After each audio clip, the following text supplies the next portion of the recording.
What's going on, guys? Rods Over Brakes here. So today I've got a really cheap upgrade on this new RC car I got. It's the leaf springs. The factory ones are plastic and they just wiggle around like crazy, which was causing my rear drive shaft to come out. So we're going to use some weed eater parts and tools, really limited. You just need some pliers, a little torch, and a drill bit. So we're going to go ahead and cut that up into a few long pieces. Doesn't really matter as long as it's longer than your leaf spring. That's when you can start making them, and you'll cut them to size once you get there. So we're going to go ahead and dismantle the rear, take off the tires. And by the way, this is 5mm hex on this rig. And once we get the tires off, we're all good there. We're going to go ahead and just pretty much disassemble the leaf springs. Now, the screwdriver that came with the kit is pretty much the only real tool you're going to need to disassemble.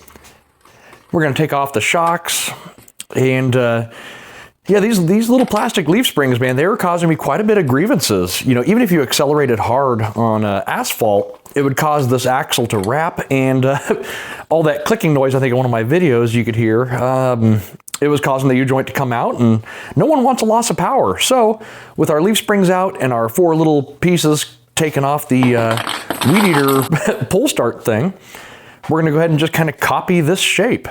Now, it's not gonna be perfect, but we're just going to take a torch and get it red hot. If you guys want a more in-depth video of this, even where I made little brass bushings for this, I've got another video. I made it maybe a couple of weeks ago. But at this point, we're going to torch it and bend it with some really thin needle nose pliers, and then we're just going to kind of keep torching and bending, torching and bending. And once we get a pretty circular shape, at this point, we can just start closing up the gap, and you're just waiting for it to get cherry hot, and just kind of squeeze it and bend it wherever you see fit. Now, the reason why I had you cut out 4 pieces that were pretty long is because the front you're just going to turn and twist, and the rear is kind of a guessing game to make sure you get the right length. That way it is the same length as your old leaf spring. But at this point, you just want to find something hard, small, and round. That's what she said. And go ahead and just kind of pinch it any which way you see possible. That way the screw can fit in there pretty tightly. You don't want it really all that tight, but just a nice little snug fit with maybe a few thousandths of gap, and you're going to be good to go. So now with the 4 ends done, we're going to go ahead and start on the other side. Now, the other side, you're going to need a little Sharpie and pretty much just mark it to length where the other eyelet is on your leaf.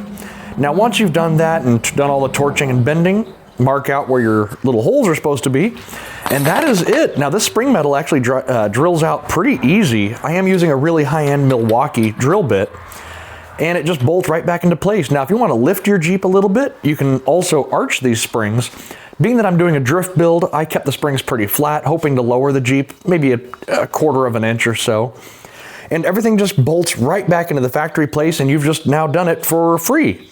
And now the rear here, I did have the leaf spring move the back axle forward just a hair, just so that drive shaft's deeper.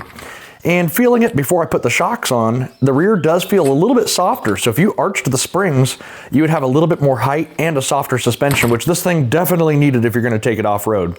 Now for the shocks, these are 43mm SCX 24 shocks. I went ahead and removed the bushings. And the top of the shock, I just got to drill out so it fits on the plastic boss. And on the shock lower mount on the axle, I just found these little tapered screws that had a little taper right under the head, so it kind of centered it perfectly. And that's it. So you might need to run to the hardware store, get a few specialty screws. But yeah, SCX 24 43mm shocks are perfect. Now, you could get oil shocks and have no spring on the shock absorbers to keep it nice and soft, but being that it's a drift build, I wanted it pretty firm, especially because I'm not going to put an anti-roll bar in here. At least I haven't made one yet. I might in the future. And that is just about it. Now, the other thing too, the SCX 24 shocks are just a little bit longer than the factory ones. I would say maybe by 3/16, and they collapse about 1/8 of an inch further.